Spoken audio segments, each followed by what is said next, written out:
सबसे पहले हम रणेंद्र जी का परिचय कराना चाहेंगे। आप लेखक और समालोचक हैं हिंदी में। आप संपादक रहे पंचायती राज हाशिए से हुकूमत तक और झारखंड इंसाइक्लोपीडिया के। आपके पहले प्रकाशित कार्यों में बेस्ट सेलर गायब होता देश, कहानियों का संग्रह, रात बाकी और अन्य कहानियाँ और कविता की एक पुस्तक थोड़ा सा स्त्री होना चाहता हूँ शामिल हैं। आप रांची में रहते हैं और आप वहीं से पधारे हैं। आपका बहुत स्वागत और अभिनंदन। सर के लिए तालियां। और डॉक्टर सुधीर सुमन हमारे साथ मौजूद हैं। आप हिंदी में असिस्टेंट प्रोफेसर हैं। आपकी ख्याति एक समीक्षक, संपादक, कवि, निबंध लेखक, कॉलमनिस्ट और थिएटर कलाकार के रूप में है। आपकी संयुक्त कविता संग्रह सप्तदियम और एकल संगीत संग्रह, कविता संग्रह बल्कि हम कह सकते हैं सपना और सच का प्रकाशन 2024 में हुआ। कथाकार संजीव की कहानियों पर आपने पीएचडी की और डिसर्टेशन किया यशपाल की कहानियों पर। नागार्जुन पर केंद्रित जनपद पत्रिका के विशेष अंक में आप अतिथि संपादक के रूप में रहे। और भी बहुत सारी इनकी रचनाएं हैं और कार्य हैं। आपका बहुत स्वागत दिल से और तालियों की गड़गड़ाहट के साथ हम मंच अब समर्पित कर रहे हैं अपने आज के पैनलिस्ट रणेंद्र जी को और डॉक्टर सुधीर सुमन जो संचालन करेंगे। और विषय है समावेशी संस्कृति में शास्त्रीय संगीत का योगदान। संदर्भ है गूंगी रुलाई का कोरस। कल उदय प्रकाश जी आए थे तो उन्होंने कहा कि संगीत की एक अलग भाषा होती है, सम्मोहन होता है। आज अभी जस्ट इसके पहले वाले सत्र में हम लोग उसे महसूस भी कर रहे थे उसकी क्या ज़रूरत है। यह उपन्यास गूंगी रुलाई का कोरस रणेंद्र जी का आया है। इसके पहले दो उपन्यास काफ़ी चर्चित हैं, खास करके झारखंड के लोग तो ज़रूर जानते हैं, ग्लोबल गांव के देवता और गायब होता देश। ऐसी क्या ज़रूरत आन पड़ी कि आपने एक नया विषय चुना और इस लिहाज से बहुत महत्वपूर्ण है कि भारतीय शास्त्रीय संगीत के बारे में आप इस उपन्यास को पढ़ते हुए जान पाते हैं, उसकी ताकत भी। जनरल मैंने ऐसे सामान्य जिंदगी में भी जो आप कभी अवसाद में हैं, एक जगह प्रसंग भी आता है। उस्ताद महताबुद्दीन एक हैं और उनकी 4 पीढ़ियां हैं। उन 4 पीढ़ियों के जरिए यह कथा कही गई है इस उपन्यास में। मगर ये शास्त्रीय संगीत की पृष्ठभूमि में गूंगी रुलाई का कोरस क्यों? थोड़ा सा संकेत करते हुए मैं रणेंद्र जी को बोलने के लिए कहूँगा। जो बहादुर शाह जफर के एक शेर को इन्होंने एक चैप्टर, एक कड़ी के ऊपर उद्धृत भी किया है। बात करनी मुझे मुश्किल कभी ऐसी न तो थी, जैसी अब है तेरी महफिल कभी ऐसी तो न थी। महफिल कोई छोटा दायरा नहीं, एक मुल्क ही अगर मान लें, या इसमें जो मौसीकी मंजिल है, जो वो संगीत का घर है, संगीत के घराने हैं, और वो अकेले नहीं है, उसमें बाउल के लोग भी हैं, योगी लोग भी हैं, और उस्ताद महताबुद्दीन का पूरी जो ये है उनके वंश के लोग, और इनके आपस में ये बड़ाबंदियों को भी तोड़ते हैं, जो सामाजिक बड़ाबंदियां हैं। तो ये जो आपने एक जगह कहा है कि जोड़ता है ये बांग्लादेश से पाकिस्तान तक को, इस वक्त इसकी क्या जरूरत मैंने महसूस हुई। और फिर शीर्षक आपने क्यों रखा गूंगी रुलाई का कोरस?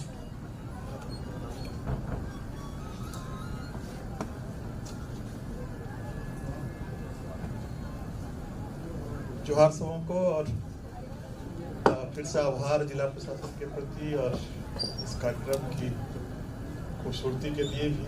मुख्य से उपायुक्त महोदय की ये परिकल्पना है, और दुमका में भी मैंने देखा था कि बहुत ही भव्य कार्यक्रम साहित्य का, और फिर इसकी यहाँ दोहराव देख रहा हूँ तो बहुत ही आभार। जो लोग बहुत पीछे हैं, मुझे लगता है कि बहुत खाली है सीट, आगे आ जाएं तो बातचीत करने में सुविधा हो।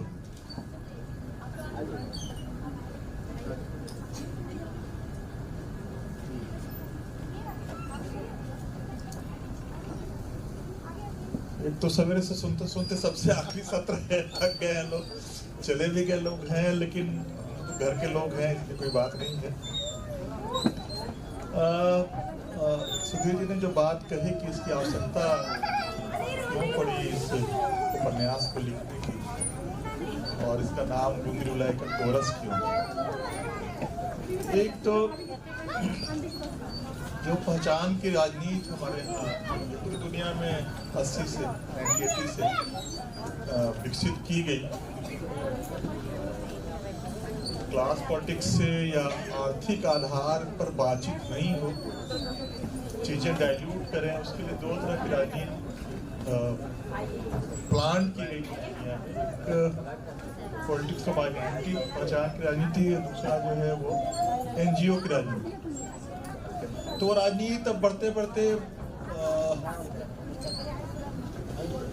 धार्मिक पहचान की राजनीति में तब्दील हो गई है, नस्ल के, भाषा के, कई तरह की राजनीति के रूप में विकसित हो गई है। तो हमारे यहाँ भी चीजें दिख रही हैं, और जो कभी द्वितीय विश्व युद्ध के समय चीजें विकसित हुई थी कि एक अदर की तलाश कीजिए कि अन्य कौन है, और उसके प्रति घृणा बोध इतना फैला दीजिए कि वो घृणा जो है हिंसा तक पहुंच जाए, तो वो बहुत लंबी रही होगी उसकी घृणा बोध की धारा, लेकिन वो हिंसा में तब्दील होते दिख रही है। और हमारी परंपरा ये है कि कहा जाता है कि वाल्मीकि जो हमारे पहले महाकवि हैं, तो एक पंछी के क्रौच बद से पीड़ा, उसकी योगी होगा पहला कवि, आह से उपजा होगा।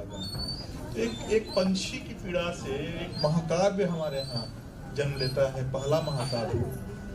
तो ये 24 मॉब लिंचिंग हुई थी हमारे यहाँ, और वो मेरे घर की बालकोनी के बाहर जो सड़क उस पार एक घर था, वहाँ कभी एक युवा पिता और पति मारा गया था, और उस घर में जो सबसे वृद्ध महिला थी, उनकी रोने की आवाज 12 बजे के बाद जाड़े की रात में सीधे बालकोनी से आती थी और मेरे कलेजे में उतरती थी। और ये बड़ी लंबा चला, क्योंकि बहुत छोटे बच्चे और बहुत युवा विधवा, तो और वो रोती होंगी दिन में भी, लेकिन रात में रुलाई जो है बहुत सघन रूप से। तो कैसे इस रुलाई को, और गूंगी रुलाई मतलब कि रो भी रहे हैं तो लोगों को पता ही नहीं लगे कि ये रो रहे हैं। और बहुत कोरस में, बहुत बड़े पैमाने पे ढंग की चीजें थी, तो ये गूंगी रुलाई के कोरस के तौर पे। और मुझे लगा कि अगर कहा जा रहा है कि सब लोग बाहरी, उनको हटा ही देना, संस्कृति से हटा देना है, तो संस्कृति कोई धर्म का पर्यायवाची नहीं है। धर्म उसका एक हिस्सा जरूर है संस्कृति का, लेकिन संस्कृति बहुत ही व्यापक शब्द है। उसमें हमारे पुरखों ने हमारी सभ्यता को आगे बढ़ाने के लिए कुछ भी क्रिएट किया, जो भी सृजन किया है, सब वो संस्कृति के एक हिस्सा होते हैं, चाहे वो स्थापत्य कला हो, चित्रकला हो, संगीत कला हो। और भारत की पहचान भारत के बाहर हमारे शास्त्रीय संगीत के माध्यम से, हमारा ध्रुपद, हमारी ख्याल गायकी, हमारी ठुमरी, हमारी चैता। तो हमारे जो ध्रुपद गायन का, सोचिए कि डागर बंधुओं ने जाके पेरिस में उसका संस्थान बनाया है। तो ये हमारी पहचान जो है वो हमारी, ठीक है, वेशभूषा, हमारी वाणी, हमारी सब कुछ है, लेकिन संगीत भी, शास्त्रीय संगीत भी, और शास्त्रीय संगीत की जो परंपरा है बहुत साझी परंपरा है। जब वो गोपाल नायक आते हैं, लेकर आते हैं खिलजी लोग जीतने के बाद दौलताबाद को, तो वहाँ से बाकी चीजें आती हैं। तो जो 10,000 शिष्यों के गुरु थे गोपाल नायक, सबसे बड़े उस समय के शास्त्रीय गायक, उनको भी लेकर दिल्ली आया जाता है। और दिल्ली में अमीर खुसरो और गोपाल नायक की भेंट होती है, और वहां से ध्रुपद की एक नई धारा शुरू होती है, जो आके अकबर के दरबार में तानसेन के कारण जो है अपने एपेक्स पे, अपने चरम पर पहुंचती है। और उस ढंग से ख्याल गायकी भी पैदा होती है मुगलों के ही घराने में, और ठुमरी अवध के वाजिद अली शाह के यहाँ जवान होती है। तो और बाद में जो घराने हैं, महतबुद्दीन जो है यहाँ बड़ो बाबा, वो बड़ो बाबा अलाउद्दीन खान साहब के लेकर मैंने रचा है। उनको उनके 4 पीढ़ियों की कहानी है। बड़ो बाबा अलाउद्दीन खान साहब की वो दरिया दिली थी कि उन्होंने घरानों के बहुत सारी चीज़ों को तोड़ दिया कि वो केवल भाई भतीजों को ही सिखाएंगे, बाकी शिष्यों को जहाँ चप्पल खोला जाता है वहाँ बैठाएंगे। खुद उनके जीवन का ये अनुभव था। उन्होंने सबको खुल के 1200 शिष्य उनके थे, और उसमें हिंदू और मुस्लिम का कोई फर्क नहीं था। अपनी बेटी अन्नपूर्णा की शादी उन्होंने रविशंकर से की थी, वो अलग एक उसकी कथा है। तो वहाँ से ये चीज़ें आती हैं। अलाउद्दीन खान साहब के ही गायन से मैहर देवी का पट खुलता था, और उनके ही गायन से उन पट बंद होता था। ये और बिस्मिल्लाह खां हमारे यहाँ, जिनके कारण ही वो सारा वो अदेव वहाँ के जो हैं, उनके बिना उनके गायन के उनकी नींद नहीं खुलती थी। तो ये हमारी संस्कृति है। उस संस्कृति की एक झलक नई पीढ़ी को मिले, उसके कारण से इसमें शास्त्रीय संगीत के इतिहास को मैंने लाने की कोशिश की, और वर्तमान तक पहुँचता है जी। तो शीर्षक वो है, और शास्त्रीय संगीत को पकड़ने के पीछे ये था कि अगर यहाँ से किसी को भी अगर किनारे कर देंगे तो फिर बचेगा हमारे पास क्या? बिना वो साझा रहे हुए ये शास्त्रीय संगीत बचेगा ही नहीं। इसलिए मैंने शास्त्रीय संगीत को चुना था। हमारे आज का जो विषय है वो है समावेशी संस्कृति में शास्त्रीय संगीत का योगदान। तो समावेशी में मतलब कि ऐसा कुछ तो है जो कि समावेशी नहीं है। आप एक जगह लिखते भी हैं इसमें कि उन्होंने, अयूब खान ने हिंदुस्तानी तहजीब के मूल सूत्र समावेशन को पकड़ लिया था। ये क्या समावेशन की जो संस्कृति रही है, ये इस दौर में संकट में है, और इसने भी आपको प्रेरित किया इस उपन्यास को लिखने के लिए? हाँ, साझी संस्कृति के पर्याय के तौर पे ही समावेशन आया है। और अब आप देखें कि अब जो सत्यनारायण कथा हम लोग सुनते हैं आज के दिन, तो मैं पढ़ रहा था, सुमंत मुखर्जी एक इतिहासकार है, तो मुस्लिम पीरियड में ब्रिटिशर्स के आने के पहले वो सत्यपीर की कथा हुआ करती थी, और वो हिंदू मुसलमानों के यहाँ, दोनों के यहाँ बंगाल में चलती थी। वो उसके पीछे की वदंती ये थी कि एक पीर आते हैं एक ब्राह्मण के घर में भिक्षा मांगने के लिए, तो बोलता है कि मैं पीर को क्यों भिक्षा दूं? तो बहस होती है, तो फिर वो जो अपना रूप बदलते हैं तो विष्णु होते हैं, तो विष्णु पीर के रूप में भिक्षा मांगने आए। तो वो सत्य पीर की कथा वाचन होता था मुसलमानों के यहाँ भी और हिंदुओं के यहाँ भी। बाद में जब ब्रिटिशर्स आए तो फिर वो अलगाव आ गया, सत्यनारायण रह गए, हिंदुओं के यहाँ पीर चले गए मुसलमानों के यहाँ। तो ये जो कोशिश थी हमारी सांस्कृतिक की, हम सबको अपने में समावेशित कर लें, यहाँ की मुस्लिम संस्कृति भी पीर सत्य पीर के तौर पे शामिल हो जाए इस सांस्कृतिक एकता में। ये खूबसूरती थी हमारी संस्कृति की, जो टूटी है, और अलगाव की चीजें ज्यादा आ रही, दोनों हर तरफ से आ रही है, जो पूरी दुनिया में पहचान की राजनीति है, केवल आपके यहाँ है नहीं, तो पूरी दुनिया में। इसलिए मैंने पाकिस्तान में क्या घटित हो रहा है, बांग्लादेश में क्या घटित हो रहा है, वो सारा कुछ लाने की कोशिश किया है कि ये जो बदलाव आया है वो एक तरफा बदलाव आया नहीं, वो उसका बहुरूप है और पूरी दुनिया में वो दिख रहा है। बड़ी खतरनाक बात है ये कि हम प्यार के बदले में घृणा सीख रहे हों, हम संगीत के बदले में हिंसा सीख रहे हों, तो ये बहुत इससे ज्यादा करने वाली बात और क्या हो सकती है। निश्चित तौर पे उन्माद और हिंसा के खिलाफ एक सृजनात्मक कोशिश तो है आपका उपन्यास, जैसे वो डॉक्यूमेंट्री यूसुफ सईद वाली ख्याल दर्पण। शायद हमारे यहाँ कम लोग जानते होंगे कि भारतीय शास्त्रीय संगीत की परंपरा पाकिस्तान में किस रूप में है, उस पर वो एक डॉक्यूमेंट्री है और अद्भुत डॉक्यूमेंट्री है। इसमें आपने एक जगह लिखा है कि रूह से रूह तक उतरने वाली हिंदुस्तानी मौसीकी जो कभी इबादत हुआ करती थी, अब डेसिबल युद्ध की रणभूमि में तब्दील होती जा रही है। ये क्या सामाजिक मतलब ये ज़्यादा है, या ये संगीत के स्तर पर भी, कला संस्कृति के स्तर पर भी कुछ हुआ है? संगीत के स्तर पर भी हुआ है कि अब जो तानपुरा में पीछे बैठ के लोग जब एक गायक, बड़े गायक जब गा रहे होते थे तो पीछे तानपुरा लेकर लोग बैठते थे और वो उससे सुर को मिलाते थे। अब उसके जगह पे सब वो आर्टिफिशियल वो म्यूजिक इंस्ट्रूमेंट्स यूज होने लगे हैं और बड़े कई माने ऑनलाइन भी हम पहुंच सके अपने शिष्यों तक, तो उसके भी कई प्रयास हुए हैं। अब ऑनलाइन पहुंचना है तो आवाज को बहुत,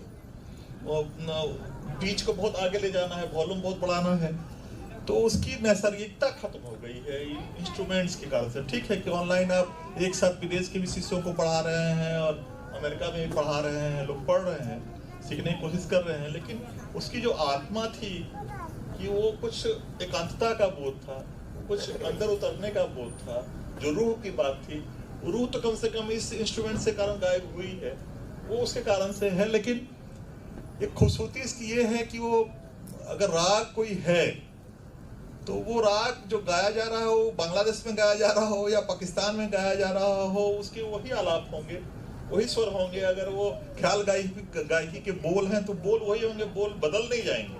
अगर सरस्वती की आराधना है तो सरस्वती की ही आराधना है कि वो बदलेगी नहीं वो। और हमारे यहाँ तो पंडित जसराज जब गाते हैं तो वो कब अल्लाह को ले जाते हैं ओम तक और कब ओम से अल्लाह तक पहुंचते हैं, आप पंडित जसराज के उसको सुनिए तो वहाँ वो बहुत फर्क है ही नहीं कि वहाँ कौन उस्ताद बैठे हुए हैं, पंडित बैठे हुए हैं, विदुषी बैठी हुई हैं, जो राग है, जो बोल है, बोल जब भी बने हो 16वीं शताब्दी में, 17वीं शताब्दी में, अद्भुत है। आप उसमें कोई बदलाव आपको महसूस नहीं होगा।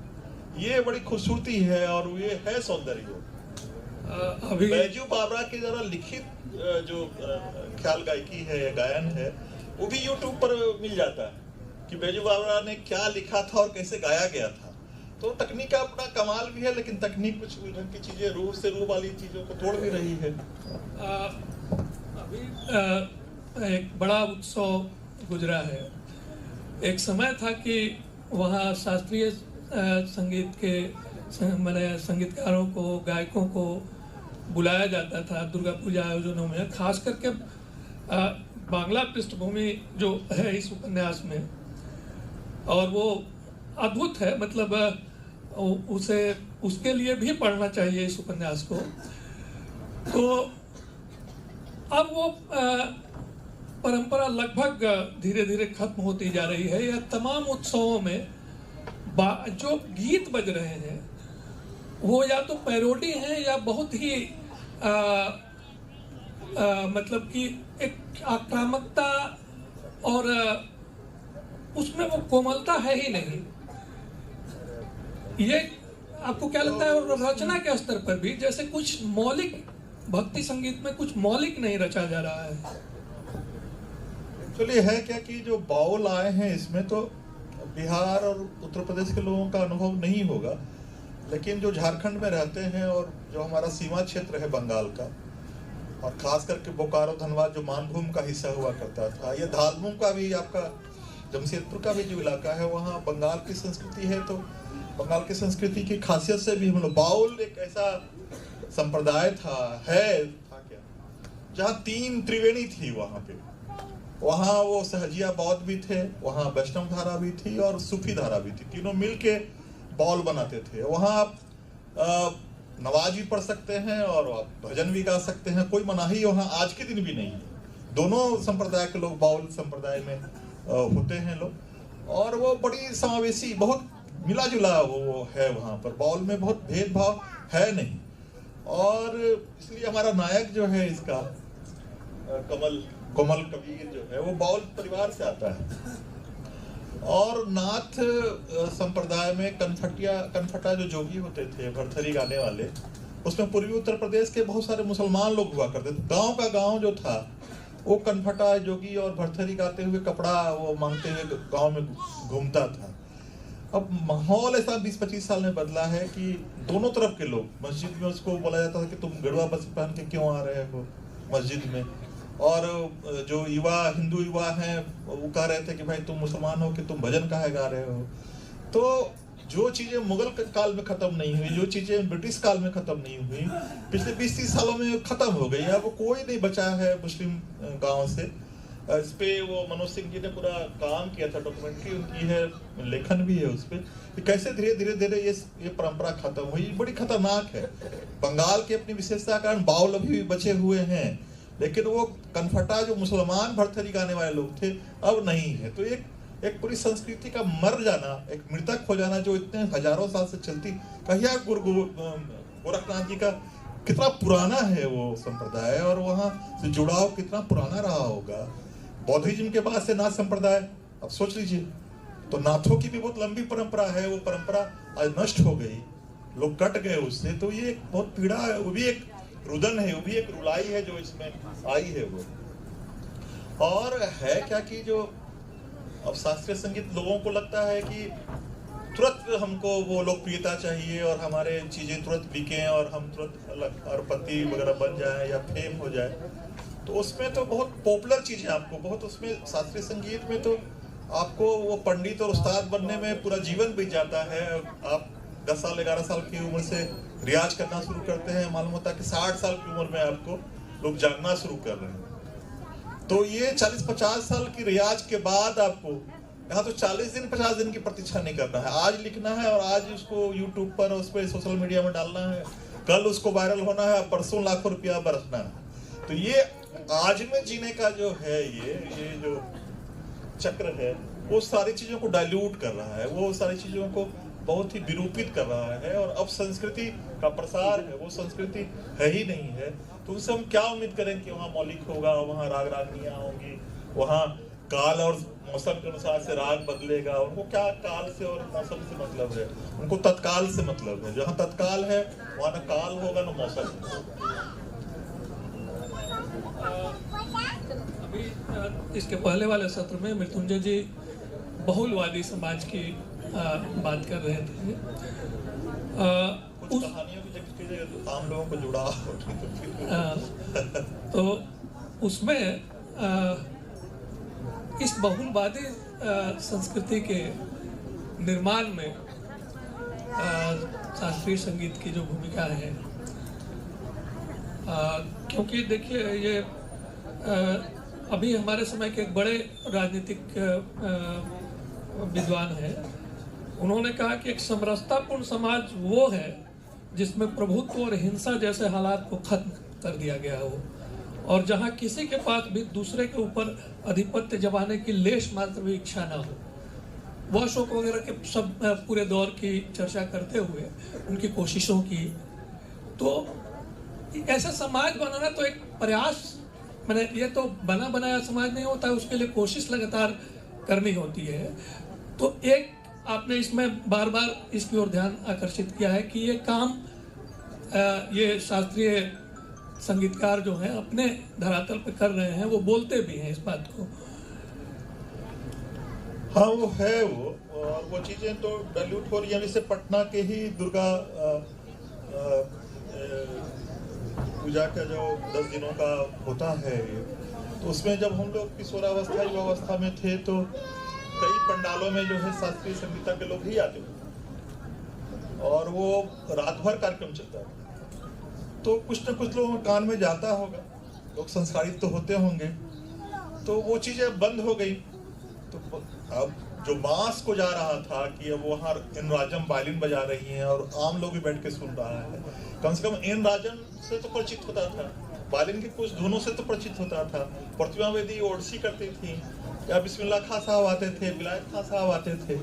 तो ये चीजें अगर हमारे सामने गुजर ही रही हैं, हमारे बचपन में, हमारी किशोरावस्था में हमसे वंचित कर दी गई हैं, हटा दी गई हैं पॉपुलर होने के नाम पे, तो स्वाभाविक है कि हमारे मन में वो सारी चीजें आएंगी ही नहीं, या उसके प्रति जिज्ञासा ही नहीं होगी। तो ये जिज्ञासा का आना, उसमें समाज की बड़ी भूमिका है जो निभाता रहा है। समाज धीरे धीरे वो चुक रहा है, तो वो दोषी है परिवेश के बदलने के लिए समाज कि जो शास्त्रीय संगीत के लोगों को और सुगम संगीत के लोगों को शास्त्रीय तंगनाओं से अब आ गया कुछ और भी बहुत ही चालू किस्म की चीजें अब होने लगी हैं। तो इसके लिए क्या कहा जाए कि समय बदला है कि लोगों ने मिलजुल के बदल दिया है उस समय को। तो एक पर अमृत उठाना संभव है नहीं, लेकिन ये है कि ताकत हमारी है। हम जब अपनी परंपरा और संस्कृति की बात करते हैं तो शास्त्रीय संगीत को छोड़ नहीं सकते हैं, सुगम संगीत को छोड़ नहीं सकते हैं। और उसके जो दिग्गज हुए हैं उनकी कहानियों से, उसमें जो कहानियां आई हैं तो केवल बड़ो बाबा अलाउद्दीन खां साहब की नहीं आई है। अयूब खां साहब के माध्यम से अमीर खां साहब की बात आई है। अम्मू के माध्यम से किशोरी अमोनकर की पूरी जीवनी, किशोरी अमोनकर को अगर देखना होगा तो आप इसमें अम्मू के माध्यम से देख सकते। कौशिकी चक्रवर्ती जो है सब्बो भावी के तौर पे आई हैं। तो आज के भी जो हमारे बड़े गायक गायिकाएं हैं वो उनके जीवन आप इसमें देख सकते हैं। रविशंकर भी हैं। हाँ, रविशंकर अन्नपूर्णा का जो द्वंद्व है, हमने सब लोगों ने अभिमान फिल्म देखी होगी। अभिमान फिल्म में जो तनाव है जया बच्चन और अमिताभ बच्चन के बीच में, वही तनाव अन्नपूर्णा और रविशंकर के बीच में था। उनसे अनुमति लेके ही फिल्म बनाई गई थी, क्योंकि कहानी उन्हीं की थी और वो वही घटित हो रहा था। जिस ढंग से कि वो सारे पत्रकार और सारे लोग जा रहे हैं जया बच्चन की ओर और वो धक्का दे रहे हैं लोग, अमिताभ खड़े हैं वहां पे और उनकी ईगो को, तो ये सारी चीजें रविशंकर के साथ गुजरी थी। और रविशंकर इतना डिस्टोर्टेड हुए कि उसके बाद से न केवल अन्नपूर्णा छूटी, बल्कि अपना बेटा जो अपनी माँ से सीख रहा था उसके जीवन को ही बर्बाद कर दिया। उन्होंने इतना ज्यादा वो आत्मग्रता उनमें आ गई कि उन्होंने केवल पत्नी के जीवन को बर्बाद किया, अपने बेटे को भी जीवन को ही बर्बाद कर दिया। तो इस पे कई चीजें अंग्रेजी में तो थी, वो कोई मेरे उतरी तो नहीं थी ऊपर से, वो मैंने अंग्रेजी की चीजों, चूंकि इसको लिखने में बहुत तैयारी करनी पड़ी और लंबी तैयारी करनी पड़ी, बरसों तैयारी करनी पड़ी, क्योंकि विषय तो वो था नहीं मेरा। ठीक है कि मैंने किशोरावस्था में शास्त्रीय गायन दुर्गा पूजा के दिनों में 10 दिनों तक सुना था हर साल। तो कुछ चीजें रही होंगी। मैहर गया था तो बड़ो बाबा अलाउद्दीन खां साहब के घर में गया और वहाँ चीजों को देखा, कुछ महसूस किया। और गया था मानपत्र के लेखक संजीव जी के साथ, जिनके पास कहानियां थी अन्नपूर्णा और वो रविशंकर से लेके बहुत प्रसिद्ध कहानी है उनकी मानपत्र। तो वो सारी चीजें, और वहाँ जाकर देखा कि जहाँ बड़ो बाबा बैठ के गाते थे और मैहर देवी का पट खुलता था। तो लेकिन चीजें आई हैं और उनकी कोई पोते की बेटी कोई सम गुप्ता, उन्होंने पूरी जीवनी लिखी है कैसे त्रिपुरा के वो शर्मा परिवार वो खान परिवार बना, वो भी उसमें आया है। तो ये सारी चीजें पढ़नी पड़ी, लेकिन ये हमारी धरोहर है। ये सारे लोग हमारे धरोहर है। बिस्मिल्लाह खां साहब हो, चाहे वो अन्नपूर्णा देवी हो, चाहे रविशंकर हो, तो उनके बारे में जानना और उससे अपनी नई पीढ़ी को जोड़ना, ये भी हमारा कर्तव्य है और हमको जानना चाहिए। केवल पॉपुलर राइटर या पॉपुलर गायक ही हमारे धरोहर नहीं है, उनको भी सुनना चाहिए। अरिजीत सिंह को सुनने से कोई मना तो नहीं कर रहा है, लेकिन आप अन्नपूर्णा को भी सुनिए, आप रविशंकर को भी सुनिए, आप बिस्मिल्लाह खां साहब को भी सुनिए, आप ठुमरी और आप गजल गायकी से शुरू कीजिए, सुगम संगीत से शुरू करके ठुमरी और चैताब से होते हुए पहुंचिए आप ध्रुपद तक। तब वो एक यात्रा जो होगी वो आपको अपने ट्रेडिशन से, अपनी परंपरा से, अपनी संस्कृति की ऊंचाई से आपको जोड़ेगी। वो कोशिश है। रणन जी, इसको पढ़ते हुए जो एक सवाल मेरे दिमाग में हमेशा आता रहा था कि शास्त्रीय संगीत, इसमें लोक संगीत या आप कहें तो पॉपुलर संगीत, जिसका बहुत ही पतन हुआ है, जैसे हबीब पेंटर जैसे लोग जो थे, उनकी भी तो इस सामाजिक संस्कृति को गढ़ने में भूमिका थी और बहुत पॉपुलर भूमिका थी। क्या लगता नहीं है कि थोड़ा प्रसंग उस तरह का भी आना चाहिए था? उनके माध्यम से मैंने कोशिश की है। एक जो अभिजात्यपना है शास्त्रीय संगीतज्ञों के या उनके घरानों में, कि लोगों को बड़ा हेय दृष्टि से देखना, तो बाउल परंपरा के हैं वो हमारे जो नायक हैं कोमल कबीर के पिताजी, तो उनको कैसे वहाँ वो सीखा है उन्होंने बजाता शास्त्रीय संगीत, लेकिन चूंकि वो शास्त्रीय संगीत के घरानों से नहीं आ रहे हैं और अमीर खां या उसमें अयूब खां जैसे एक अज्ञात कुल के घराने से सीख के आ रहे हैं, तो कलकत्ता के मंचों पे उनको बहुत हेय दृष्टि से देखा जाता है। खुद अमीर खां साहब के जीवन का वो प्रसंग है कि उनको मंच से उतार दिया गया था, उसके बाद वो 10 साल तक उन्होंने रियाज किया अकेले में, तब फिर मंच पर गए। तो अभिजात्य का जो एक अहंकार है वहाँ, उसको मैंने लाने की कोशिश की है बाउल के साथ जोड़ के। तो लोक संगीत ही तो बाउल है। ठीक है कि इधर के लोक संगीत की बात नहीं है, क्योंकि बंगाल का अपना सौंदर्य है बाउल का, और हमारी नायिका और नायक वहाँ से आ रहे हैं, एक सौंदर्य बोध वहाँ से आ रहा है जो मुझे बहुत आकर्षित करता है। तो उस कारण से बाउल को मैंने लाया। बाकी और लोग प्रतीकात्मक तौर पे ही तो आएगा, एक तो बाउल आ गया तो आ गया, उसके माध्यम से बड़ी बहुत सारी बातें आ गई। आप लोगों को मैं बता दूं कि संगीत तो शास्त्रीय संगीत की तो भरपूर जानकारियां हैं ही इसमें, और कई नाम आपको उन नामों के पीछे दिखेंगे, लेकिन स्त्री पुरुष के संबंधों को समझने की दृष्टि से भी अभी जैसे जिक्र कर रहे थे अभिमान फिल्म की, तो उसको उसके लिए भी पढ़ा जाना चाहिए इस उपन्यास को। और एक अद्भुत पात्र है इसमें कालिंदी, जो कोमल से प्रेम करती है, कोमल लेकिन शादी कोमल की होती है शबनम खान से। एक तो मुझे ये कि ये जो सामाजिक बाड़ाबंदियां हैं इन संगीत घरानों के लिए कोई मायने नहीं रखती है। सामान्य लोग इन बाड़ाबंदियों को जीते हुए इनकी ये को जीते हैं, लेकिन ये लोग उस ऊंचाई पर हैं जहां इन चीजों को मैंने सहजता से वो तोड़ते क्या है, वो उनके लिए बहुत मायने नहीं रखती है। इस प्रेम के बारे में बताइए कालिंदी।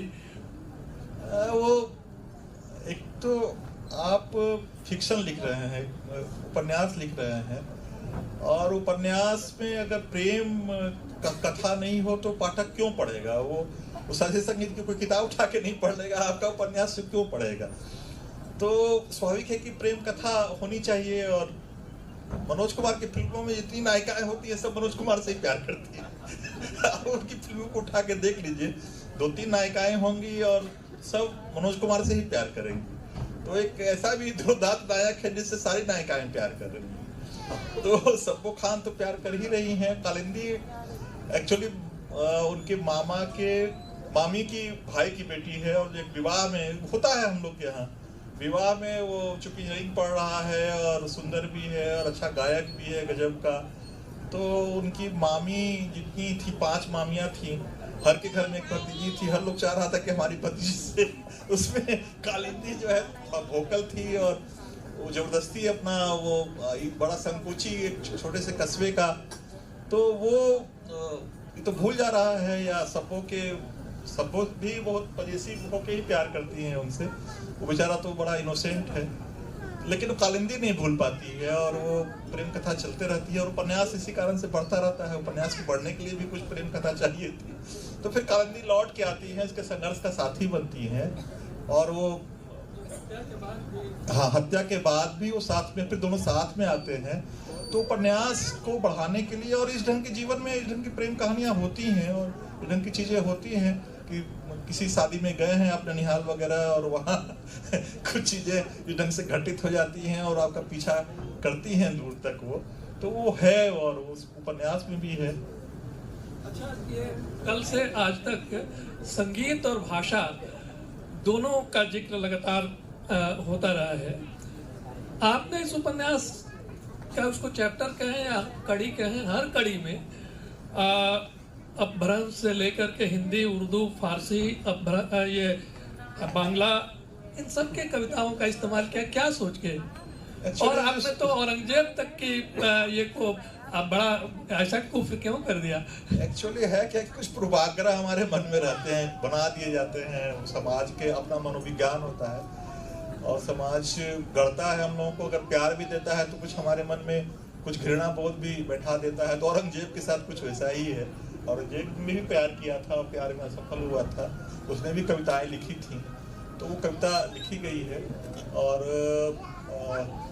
दक्षिण भारत में एक बादशाह हुए जिन्होंने थे तो वो सुन्नी, और वो सुन्नी वो सऊदी अरबिया से अपना लेते थे, वो लीगलिटी, वैदिकता वहां से प्राप्त करते थे, लेकिन अपने को सरस्वती पुत्र कहते थे। हाँ, कुतुबुद्दीन शाह कुछ है वो, और वो हर उनका सिक्का जो है सरस्वती के चित्रों के साथ वो जारी होता था, और सरस्वती को लेकर उन्होंने पूरा पूरी वो शास्त्रीय गायक थे और उनके भी शिष्यों की परंपरा थी। और सरस्वती को लेकर बड़ा खूबसूरत उन्होंने कविता लिखी थी जो इसमें उसका उल्लेख है। तो ये चीजें हम लोग को नहीं बताई जाती हैं। हम लोगों को जो है एक तरफ की बात या जो हमारे मन में विभेद पैदा करे वो रंग की चीजें बताई जाती हैं। तो उपन्यास लिखा गया था कि इन चीजों को भी जानिए, ये भी आपके ही समाज की सच्चाइयां हैं कि एक मुस्लिम बादशाह जो है अपने को सरस्वती पुत्र कहता है और गणेश सरस्वती के नाम से अपना सिक्का और हर आदेश हर फरमान जारी होता था सरस्वती पुत्र फल्ला के नाम से और गणेश के नमन से शुरू होता था और सुन्नी शासक था। तो ये आपकी जमीन की, आपकी इस धरती की, आपकी इस नदी और आपके जल की और हवा की खूबसूरती है कि हर कोई यहाँ के साझा संस्कृति को विकसित करता रहा है। और ये सौंदर्य है हमारे देश की, बहुलता ही सौंदर्य है। इंद्रधनुषी जो हमारी तस्वीर है भारत की, यही इंद्रधनुषी हमारा सौंदर्य है। इसको बनाए रखना है, यही उद्देश्य था इसका। इस कारण से चरित्र उसमें आए हैं। उसमें वो सरस्वती वाली पूरी कविता, उसमें जो पूरा गीत उनका लिखा हुआ जो है वो आया है। निश्चित तौर पे इस जो हमारी विविधतापूर्ण संस्कृति है, जो बहुलता वाली संस्कृति है, उसकी रक्षा में या उसको मजबूत करने के लिए लिखा गया यह उपन्यास है। अच्छा, सबसे आश्चर्य लगा, संकट तो है तभी तो आपने गूंगी रुलाई का कोरस। हाँ, पीड़ा तो है, लेकिन सबसे आश्चर्य ये भी लगा कि विवेकानंद को हम लोग जिस रूप में देखें, लेकिन वो एक बहुत बड़े पखावज वादक थे। बजाबता उन्होंने उस्तादों से सीखा था और वो पखावज भी और ख्याल गायकी भी, और उनकी किताब है संगीत पे। सबसे आश्चर्य तो ये लगा कि विवेकानंद ने शास्त्रीय संगीत पे किताब लिखी है जो बांग्ला में लिखी गई थी। रामकृष्ण मिशन आश्रम ने उसका हिंदी अनुवाद किया था, वो मेरे बगल में ही है। तो ये अलग चरित्र से विवेकानंद, और उनके जो बड़ा सा चोगा पहनते हुए देखते हैं हम लोग, उसे बहुत सारा किस्म का मसाला रखते थे और खाना पकाने में बड़ी अभिरुचि थी। खिचड़ी वगैरह वो बड़ा मसालेदार बनाते थे। तो वो सारा प्रसंग इसमें आया है कि वो बीमार पड़ जाते हैं, उनके साथी जो हैं, तो ये जो है अपने हिसाब से खिचड़ी पका खिलाते हैं और बुखार उतरता है। तो ऐसे ऐसे अद्भुत हमारे यहाँ लोग, हमारे पुरखे हुए हैं जिनके बहुत सारी चीजों से, व्यक्तित्व के डायमेंशन से हम परिचित ही नहीं है। बहुत नजदीक जाते हैं तो पता अच्छा इनके व्यक्तित्व का ये भी हिस्सा है कि वो शास्त्रीय संगीतज्ञ भी थे, पखावज वादक भी थे और अच्छे कुक भी थे और मसाला लेके पॉकेट में चलते थे और उसका उपयोग करते थे। उसमें पूरा प्रसंग है। हाँ सर, मैं कह रहा हूँ तो कि वो अच्छा गायक भी थे, पखावज वादक थे। पूरी किताब लिखी सर शास्त्रीय संगीत पे उन्होंने। ये सबसे खूबसूरत बने इस किताब के लेखन क्रम में ये जो परिचय हुआ विवेकानंद का, ये बड़ा अद्भुत था। इसके पहले कभी भेंट नहीं थी विवेकानंद के इस रूप से। और सबसे बड़ी बात है कि अलाउद्दीन खान साहब जब घर से भागे थे 9-10 साल की उम्र में, ताकि जहां उनको पहली शरण मिली थी कलकत्ता में, वो बेलूर मठ था। और माँ शारदा ने बहुत लंबे समय तक अपने पकवान खिलाए। पूरा विवरण है उन पकवानों का, उसके रस का, उन पकवानों के बनाने की रेसिपी पूरी इसमें है। और वो मछली कितने किस्म से बंगाल में बनती है, उसकी सारी रेसिपी है। तो लोगों ने पढ़ा, तो आऊंगा तो खिला पाएंगे, तो हम तो शाकाहारी आदमी लेकिन अद्भुत है बंगाल और बंगाल की रेसिपी सब जो इसमें वर्णित है। खास करके माँ शारदा के हाथों का बना हुआ भोजन, जिसको अलाउद्दीन खान साहब ने खाया लंबे समय तक, और वो संबंध बने रहे विवेकानंद के साथ, उनके साथ, सब बड़ा अद्भुत है, जो हमारे लिए बहुत ही धरोहर है। ये हमारे बच्चों को और हमको जानना चाहिए कि ये हमारी संस्कृति है इस ढंग की। बेलूर मठ में अलाउद्दीन खान साहब, उनके छोटे भाई लंबे समय तक नाराज नहीं रहे, बल्कि पूरा भोजन वहीं बड़ा आग्रह के साथ खिला रही हैं माँ जो है। ये बड़ा अद्भुत है उनके पकाने का तरीका, उनके अद्भुत उनके पाक पकवान, खासकर मछली कई तरह के। तो वो सारी चीजें इसमें आई हैं और इस कारण से रस तो होना चाहिए। तमाम चीजों की पीड़ा है, इसीलिए उसका नाम इसमें नजरुल और प्रोमिला के प्रेम का भी वर्णन है। तो प्रेम की जब प्रेम विवाह हो गया तो मौलवी लोग आया कि इनका धर्मांतरण कराइए। नजरुल लाठी लेके सबको खदेड़ दिए कि जो प्रोमिला हो प्रोमिला रहेगी, नजरुल नजरुल रहेंगे, धर्म क्यों बदलेंगे उनका हम। तो ये सब बड़ी बड़ी बातें हैं जो हमको जाननी चाहिए ये बात। तो ये उपन्यास तो है, बड़ी कथा है। उपन्यास पढ़ने के बाद ही उसके सारे रस, स्वादों का भी रस, कथा का भी रस आप लोग ले पाएंगे। ये जो छोटी मैंने जो विषय केंद्रित चर्चा थी, अब इसके बाद आप लोग चाहें तो मैंने आपकी ओर से सवाल करें।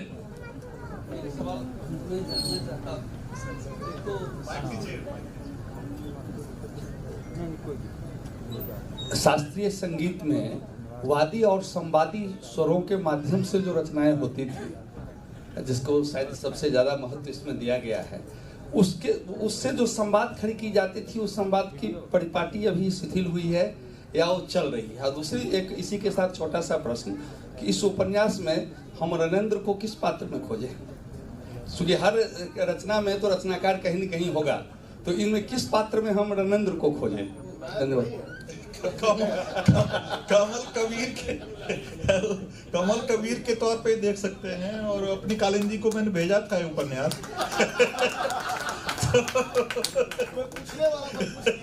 तो उसको कोई आपत्ति नहीं थी पढ़ने के बाद। मैं ये पूछने वाला था, पूछ लिए। तो वो कालिंदी जी पढ़ के उनको कोई आपत्ति नहीं थी, और हम लोग गए थे तो भारती जी को लेकर गई थी अपने यहाँ मिलने के लिए, तो कोई दिक्कत उसमें है नहीं।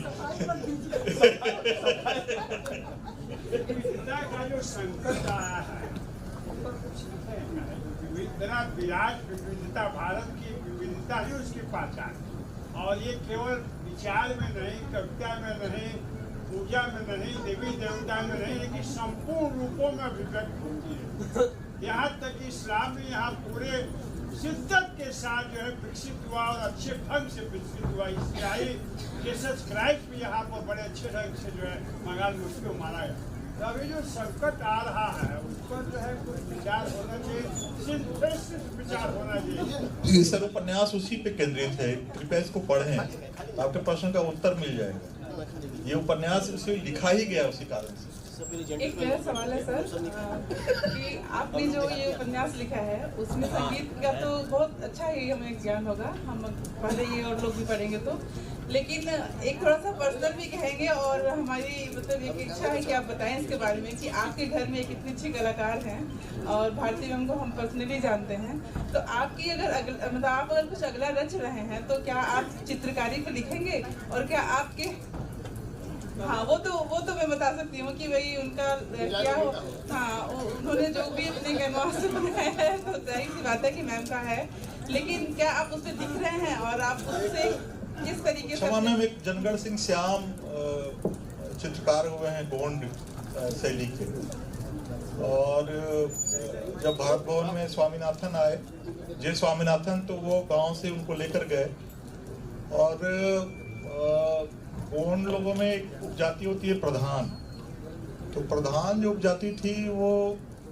शारण भाट की जैसी थी कि वो जो राज दरबार थे गोंड लोगों के, तो उसमें जाके वो गा के उनके इतिहास को सुनाते थे। तो कुछ मुगलों का कारण नष्ट हुए, कुछ ब्रिटिश पीरियड में सारे वो गोंड शासन खत्म हो गया, जमींदार से फिर छोटे किसान में तब्दील हो गए, तो प्रधानों के पास कुछ बचा नहीं, तो जो वो गा के सुनाते थे इतिहास को, तो जनगढ़ सिंह श्याम उसी को दीवारों पे वो पेंट करते थे। तो स्वामीनाथन ने जब भेजा अपने शिष्यों को, तो स्वामीनाथन के लोग उनको लेकर गए, तो उन्होंने जब अपने कैनवास पे अपनी उस परंपरा को, कहानी कहने की परंपरा को अपनी शैली में, तो एक लोक चित्रकला में एक क्रांति हो गई। गोंड शैली की चित्र जो है वो अद्भुत तौर पे वो क्लिक किए, और जनगढ़ सिंह श्याम बहुत ऊंचाई पे पहुंच गए। जापान उनको किसी कैंप में ले जाया गया, और उनके पासपोर्ट वगैरह ले लिए गए थे, 1 महीना 2 महीने का एग्रीमेंट रहा होगा। उस बीच में कुछ पर्व आया वहाँ, और उनको पर्व में आने नहीं दिया लोग, और एक आदिवासी के लिए अपने त्योहार में अपने गांव में नहीं होना बहुत ही, उन्होंने सुसाइड कर लिया 35-36 साल 40 साल की उम्र में। तो वो मेरे दिल में पक रहा है, और चूंकि मैंने वहाँ TRI के डायरेक्टर के तौर पे 3-4 जो कैंप करवाए पूरे देश के आदिवासी चित्रकारों का, तो गोंड लोग बहुत बड़ी संख्या में आते थे, तो उनके परिवार के लोग जो चित्रकारी कर रहे हैं तो वो श्याम टाइटल लगाते हैं, तो वो श्याम लोग हमारे यहाँ बहुत लोग मित्रता और आत्मीयता हो गई है, तो उनके साथ कभी है कि उनके यहाँ घूम के और उस चित्रकार के माध्यम से पूरे पेंटिंग की पूरी जो वैश्विक जो आज परिदृश्य है, जहाँ केवल पैसा बोलता है, मतलब कि आप निवेश करने के लिए पेंटिंग खरीदते हैं और कीमत बढ़ती है तो फिर बेचते हैं, आपको उससे कोई लगाव नहीं है, आप चित्रकला को समझ नहीं पा रहे हैं, आप निवेश करने के लिए, तो वो सारी चीजें भी आएंगी। और एक आखिरी सवाल, आखिरी सवाल, क्योंकि राजेंद्र जी। इसके बाद भी अभी एक प्रोग्राम है। रणेंद्र जी को मैं व्यक्तिगत रूप से, मैं घाटशिला कॉलेज का प्रिंसिपल, आदिवासी साहित्य पर आपने बहुत काम किया, वो आदिवासी साहित्य को आपने समृद्ध किया, इसके लिए आप जाने जाते हैं राष्ट्रीय स्तर पर। लेकिन शास्त्रीय संगीत के तौर पर आज को मैं पहली बार आपको सुना है, ये साहित्यिक है। हम चाहेंगे कि हम दर्शकों को थोड़ा प्रैक्टिकल भी हो जाए तो बहुत संतुष्टि मिलेगी। मेरे दिमाग में एक कल्पना चल रही थी, लेकिन अगर मैं आयोजन के साथ उस तरह से ये होता कि पृष्ठभूमि में कुछ धीमी आवाज में क्लासिकल चल रहा होता तो शायद प्रभाव कुछ और होता। लेकिन इसका सिर्फ इतना है कि हम लोग शास्त्रीय संगीत से जुड़े, सुने, और सचमुच बहुत कुछ मिलेगा। पहले तो थोड़ी एक सामान्य दिक्कत होती है, लेकिन धीरे धीरे आप उसके आदी होंगे, आप कि वो जरूरत बन जाएगा और आपको बहुत सारे जो मुश्किल है जीवन के उनसे भी मुक्त करेगा। हाँ तो है। एक तो गजल गायकी से, सुगम संगीत से शुरू करना चाहिए। सीधे आप ध्रुपद सुनिएगा तो आप विरक्ति हो जाएगी। आप सुगम संगीत से शुरू करके धीरे धीरे आप वहाँ पहुंचे, ठुमरी, उसके बाद ख्याल गायकी, तब ध्रुपद तक, तब बड़ा आनंद देगा वो। लेकिन शुरुआत तो अपने को ढालना होगा वो सुगम संगीत से ही। और रागों का अपना प्रभाव है, आपको नींद से, तनाव से, वो बड़ा वैज्ञानिक है, क्योंकि वो किस समय में सुनना है, किस समय कौन से राग हैं, उस ढंग से उसका प्रभाव पड़ता है। ध्वनि एक ऊर्जा है, ऊर्जा अपना प्रभाव छोड़ती है, तो बहुत वैज्ञानिक नहीं है कोई। मैं नहीं कहूँगा कि डिवाइन है और फलाना है, ठिकाना है, ये सब प्रपंच है, सारी बातें, सारी चीजें वैज्ञानिक हैं और तार्किक होती हैं। तो चूंकि वो ध्वनि हमारे पुरखों ने बहुत समय और उसको मौसम के हिसाब से ढाला है, तो उसके बहुत हजारों साल तक उस पर प्रयोग किए होंगे, तो उसकी ऊर्जा का प्रभाव पड़ता है। सचमुच में जो राग रात को सुनने वाले हैं, अगर लगा के आप सुनेंगे तो नींद आएगी आप, तो वो सारी चीजें हैं उसमें। लेकिन है कि उसकी अभ्यास के लिए आप सुगम संगीत से शुरू करें, तब ध्रुपद तक जाएं। जो क्लास है हमारा, जो मंदिरों से प्रारंभ हुआ था, तो ले जाता है वहां तक, ये सच्चाई है। थैंक यू, आभार आप सबों का।